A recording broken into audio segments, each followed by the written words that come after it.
Ассаламу алейкум рахматуллахи ва баракату. Кезекті біздің сабағымызға келетін болсақ, сипаттар тақырыбын өтіп жатырмыз. Әріптердің дыбысталу кезіндегі, яғни әріптер бізде махраждан шығады және сипат арқылы дыбысталады. Оны бірінші сабақтан бері айтып келе жатырмыз. Махражға арналған Алла қаласа мен бөлек сабақтар түсіру жоспарымда бар. Иншалла түсіріп қоямын.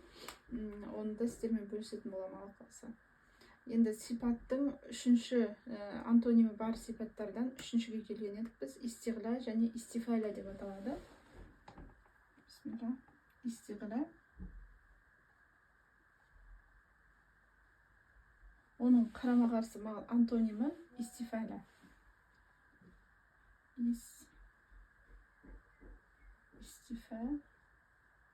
Истифаля. Истиғла.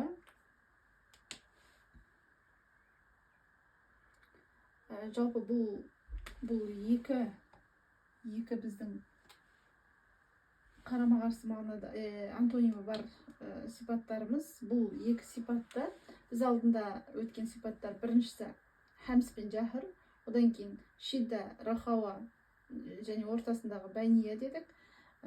Хамс пен жахр бұл әріптерді дыбыстаған кезде ауаның шығып немесе шықпауына қатысты дедік.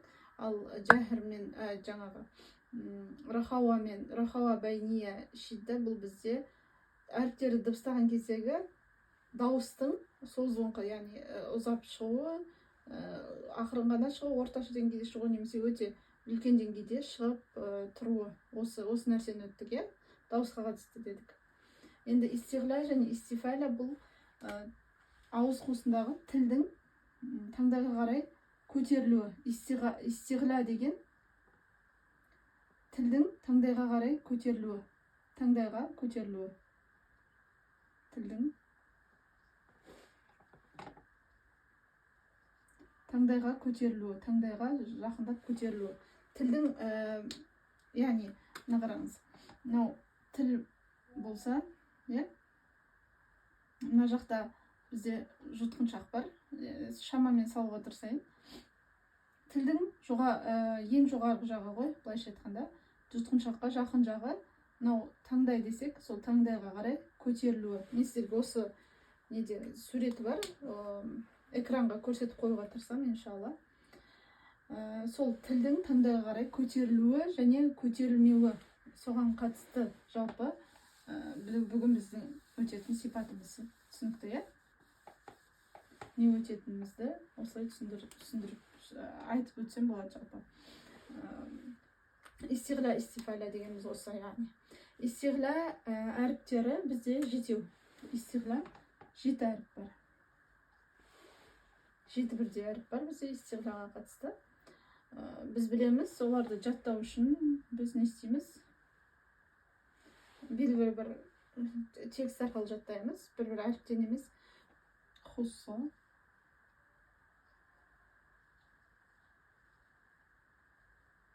Хусса, бағытын,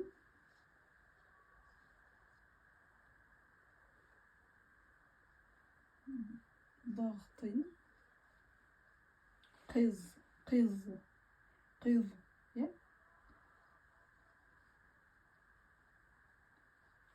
Хусса, бағытын, қиз.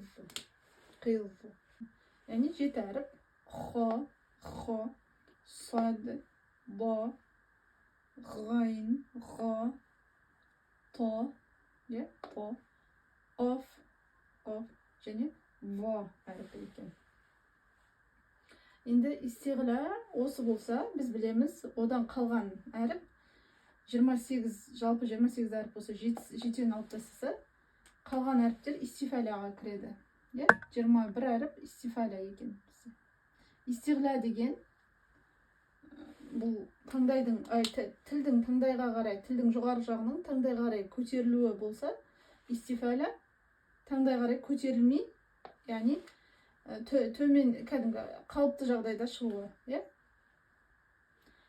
әріптердің қалыпты жағдайда шығуы, яғни төмен қарай шығуы. Ал истиғлада болса, тіл, мысалға мынау тіл болса, ауыз қуысындағы, мына жақ таңдай болса, тіл таңдайға қарай көтеріледі. Х-ны айтқанда мысалы өзіміз күш саламыз таңдайдың мынау жоғары жағына қарай, тілдің жоғары жағына қарай көтеріледі. Сол кезде екі ортада мынандай не пайда болады. Мынау тіл таңдайға көтеріліп тұр. Ауыз ерінге дейінгі екі ортада қуыс пайда болады. Сол жерден дыбыс жаңғырық арқылы мына жерге жаңғыру арқылы солай дыбысталады екен. Енді истиғла дегеніміз негізінде осы истиғла деген, яғни тілдің таңдайға қарай көтерілуінен белгілі бір сипат пайда болады бізде. Яғни сипат дегенде осының ішіндегі бір түсінік пайда болады. Бұл әріптердің жуан дыбысталуы. Истиғла әріптері тек қана жуан дыбысталады, үнемі жуан дыбысталады. Яғни жуан әріптер деп айтады, бірақ жуан әріптер дегенге, яғни қарапайым қарайтын болсақ, жуан дыбысталатын әріптер. Бірақ тәжвидтік тұрғыда бірден жуан дыбысталатын әріптер деп айтып кетуге болмайды, өйткені ол жуан деген сипат мына тілдің қай жерінен шығып тұр, яғни тілдің жоғары жағының таңдайға көтерілуі деген сипаттан кейін, яғни истиғладан кейін барып шығатын нәрсе, жуандық деген нәрсе. Түсінікті ма? Түсіндіре алдым ба осы нәрсені? Түсінбесеңіздер сұрасаңыздар болады. Келесі осы әріптерін жаттап алып жүріңіздер міндетті түрде. Хамстың қанша әріпі бар еді? Мысалы, қазір өзіңіз тоқтатыңыз да, мен айтпай тұрып, сіз айтуға тырысыңыз. Хамс, Хамсте бізде неше әріп бар? Фахассаху шахсун саката дедік, 8 әріп дедік хамсте. Қалғандары жәһр. Одан кейін келесі екінші бұл шидда. Шиддада неше әріп бар бізде? Аджид, қаттин, бәкет. Шиддада, хамста 10 әріп, шиддада 8 әріп. Аджид, қаттин, бәкет. Рахауаны айту үшін біз бірінші бәйнияны айтып алуымыз керек. Бәйнияда неше әріп бар? Лин, омар. 5 әріп бар. Қалғаны рахауаға жатады. Осылай талдап жүктеп өздеріңізге, мысалға мен кесте арқылы, осылай сызбалар арқылы үйренетін болсам, кез келген нәрсені, ол маған тезірек қонады. Сондай өзіңіздің бір тезірек қабылдайтын методикаңыз болса, сол методикаға салып үйреніп алыңыздар. Өздеріңізде қайта үйретіңіздер. Сіз мына үйренгеніңізді басқа бір шәкіртке үйретсеңіз өзіңіз. Истифаляға қатысты. Истиғла дегеніміз осы жалпы әріптердің жуан дыбысталу үшін тілдің жоғары жағының таңдайға қарай көтерілуі. Одан жуан деген сипат шығады. Истифаля керісінше, жіңішке. Мына әріптер, 7 әріптен басқа алфавиттегі қалған әріптердің барлығы, яғни не істейді? Тіл, яғни бұл әріптерді дыбыстаған кезде көтерілмейді. Бар болған осы ғана. Тілдің жоғары жағы ол көтерілмейді. Мысалға, фән алайық истифаляда. Қазір мүшет қысайын да. Фә әріпін алайық, әф, немесе фә деген кезде, ол не істейді? Ешқандай тілдің көтерілуін талап етіп тұрған жоқ. Тіл көтерілген кезде жаңғырық дыбыс пайда болады.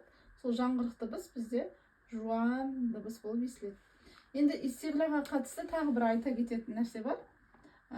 Ғалымдардың ішінде истиғла, яғни жуандық дыбыс беретін әріптердің өзінің деңгейі болады дейді. Жуан дыбысталу үшін әріптердің деңгейі бар дейді. Яғни әріптер фәтхалы болған кезде мынандай 3 деңгейге бөледі. Фәтхалы болған кезде 3 емес 4 деңгейге бөледі. Фәтхалы болғанда бағанағы 7 әріпіміз бар ғой. Мысалға халаққа,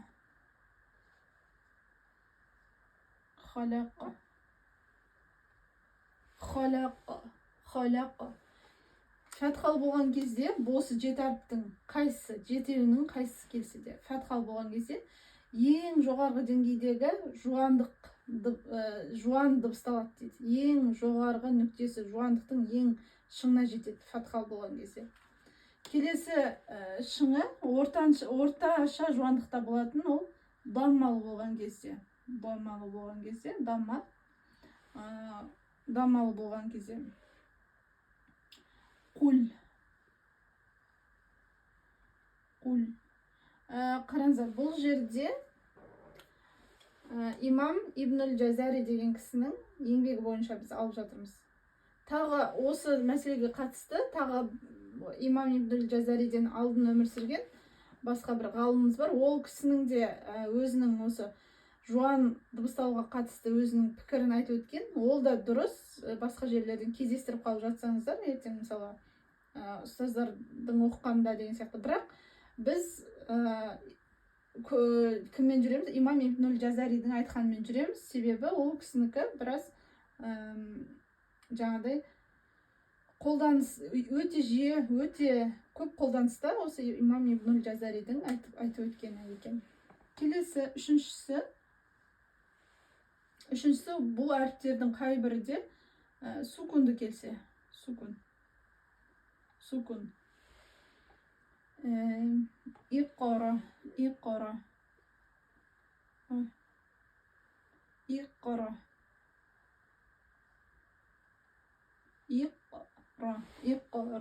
Қараңыз, тілдің ең жоғары жаға көтеріледі, таңдайға қарай. Иққара. Сол кезде жаңғырық пайда болады. Тіл мен ерінге дейінгі ортада осылай ашылады. Мына жақ көтерілді, мына жақ былай ашылады. Иққара. Сол кезде бұл жаңағыдай, мына екі жағдайдан қарағанда сәл әлсізірек, бірақ бұл жерде де жуандығы білінеді дейді, сукунды болған кезде. Төртінші жағдай бұл әрине кәсіралы болған жағдай дейді. Кәсіралы болғанда бұл жерде де бұл жуан әріптер деп кеттік қой енді біз. Истиғла әріптері өзінің несін, жуан деген сипатын жоғалтпайды. Кәсіра болғанда кім кәсіра болған кезде бұл әріптер жіңішке болады десе, ол дұрыс емес болып саналады. Кәсіра болғанда да өзінің жуандығын жоғалтпайды, бірақ бұл әріптер үш жағдайдан қарағанда жуандығы әлсірейді. Солай айтамыз, мысалға, қийлә, ойыма келіп тұрған сол ғана болып тұр. Қийлә.